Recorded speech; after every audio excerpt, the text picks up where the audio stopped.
Over the course of these investigations, I've had the opportunity to meet many scholars with varying theories and ideas about evidence for the Bible's historical account. To better understand these differing viewpoints, I've asked scholars to go into depth with their proposals. This has created the Thinking Man Films lecture series.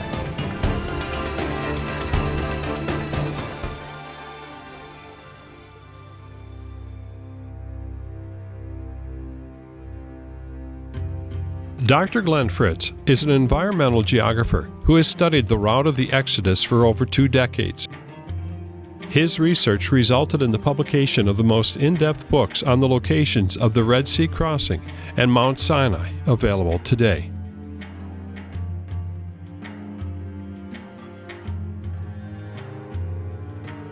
Well, Tim, we're talking about potential Exodus activity east of this Gulf of Aqaba, which we identified as the biblical Yam Suf. And this area is the northwest extreme part of Saudi Arabia. And we were there in 2003. We were there in 2003. This map gives an idea of what a small piece of land that northwestern part of Saudi Arabia really is compared to the geography of the states. Mm-hmm. And then, of course, the Gulf is on the far end of this outlined area. And this here is all of Saudi Arabia. Yes. Okay. The first thing that we need to do is to think about the concept of Mount Sinai being in northwest Saudi Arabia. And to study Sinai better, we need to understand the potential meanings of the word Sinai and the related word sin. Looking at the Bible, the word Sinim is used in Isaiah, meaning a people living at the extremity of the known world, or the land of Ceres or Chinese. In ancient Greek, Sinai means the farthest land in the Eastern Ocean to which the Greek mariners had penetrated. Moving forward in time, in English, Sino means Far East. Modern Hebrew, Sin means China. Sini means Chinese. In late Latin, Sine is Chinese. In modern Arabic, Sini is Chinese. And what's really interesting is the Red Sea and the Gulf of Aqaba, to some of the medieval Arab geographers, was called the China Sea. In Arabic, al-Bahr Sini. So that would have been those two arms, the Gulf of Suez and the Gulf of Aqaba? No, I believe it just refers to the waters along the area of Arabia, which would be the Red Sea body and the Gulf of Aqaba. I don't believe it referred specifically at all to the Gulf of Suez. Mm-hmm. But the idea here with the word sin is of east, Chinese, far lands to the east. And then if we look at sin, or Sinai, is part of that too, right? That's that understanding? Exactly. And based on this basic study of the linguistics, I'm going to say that sin means simply east. In Hebrew, using the Hebrew grammar, I can derive the idea of a plural possessive, meaning easts or of easts, for the word Sinai. So this is actually like a superlative. This would mean farther east or the east of easts. Yeah, so you have east and then you have east of east. Exactly. And it's a very simple idea, but we're talking about an uncharted territory in which Moses had to assign some sense of direction. And in the English language, you know, if you think about it, there's actually the term Far East. Exactly. So they must have been east and far east. I think you're right. Sin and Sinai. And I think that would carry over to the thinking and meanings of these names. So if I look at it here, you have the wilderness of Sin, or the wilderness of East, the wilderness of Sinai, wilderness of East, plural. Yes, yes. So it's getting further. Further. And Mount Sinai, mountain of East. Right. And so we'll think of these terms as we talk about Mount Sinai and the geography in the sense of East and Far East. Another word that's used in the Exodus is Horeb. The first thing to note is that Horeb was a region, it was not a mountain. Many times people will say Sinai and Horeb were equivalent, but they're not. Some other people will say that Sinai was one mountain and Horeb was an adjacent mountain, but that's not correct either. Horeb was a region. The grammar use with Sinai and Horeb is revealing in that it said that Moses was on Sinai and the people were in Horeb in the Hebrew grammar. So that gives us a hint of an elevation versus a region. Yeah, for over a decade, as I've been talking to people, they were saying Mount Horeb. Exactly. But in other words, that's once again going back and looking at it, that they were in the area of Horeb, but the mountain was Sinai. And we'll see that that idea comes from Exodus 3:1, where Moses went to the mountain of God, and the translation tradition has made it seem as though the name of the mountain of God was Horeb, but that's a mistaken idea. And that can be shown in the geography, because when the Hebrews entered Rephidim, which was a region, they encountered the rock in Horeb. So that tells us that the rock was in Horeb, that all or part of Rephidim was in Horeb.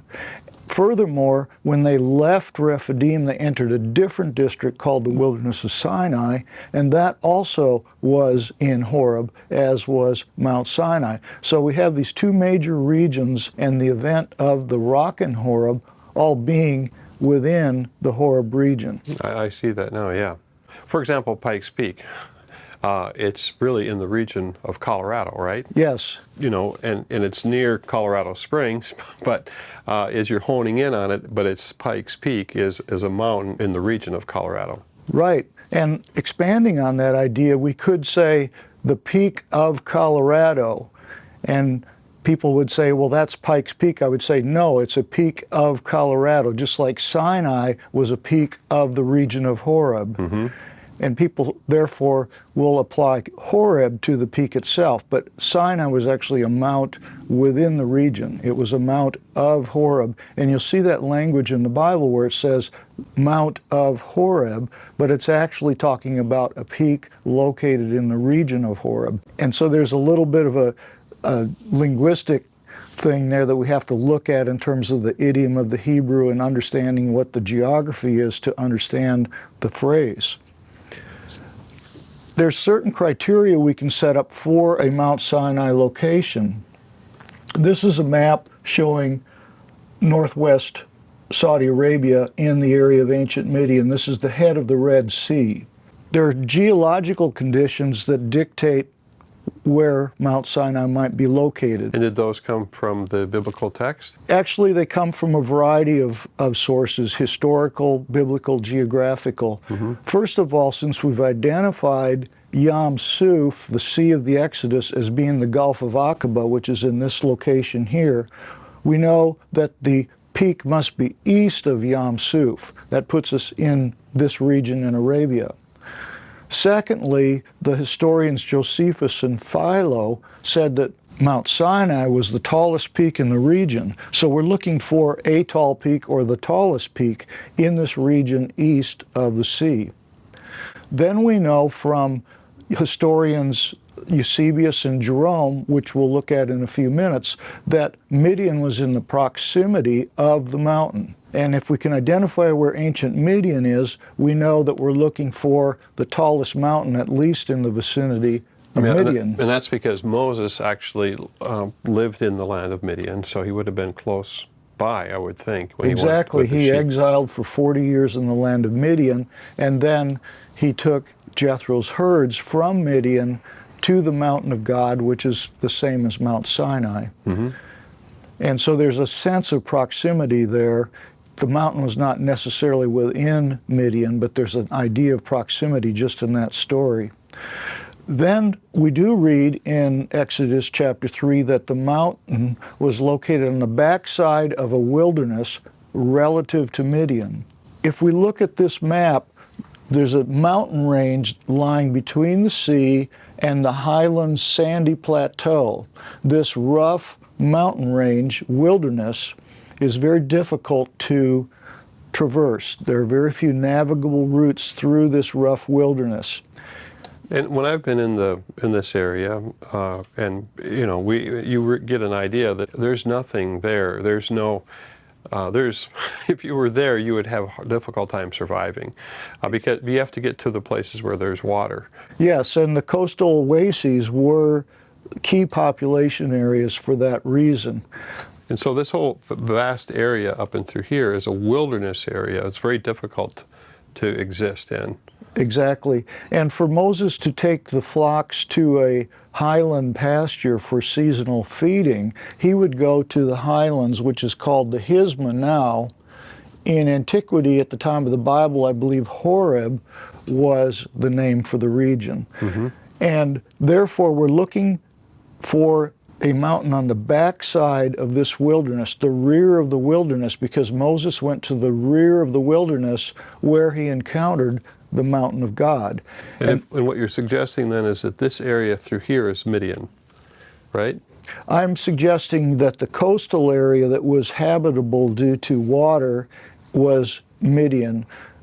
The mountainous region was certainly frequented by the herders, the people for pastoral reasons, but I don't think it was really settled like the coastal area was. So I confine Midian to the coastal oases where there would have been water resources.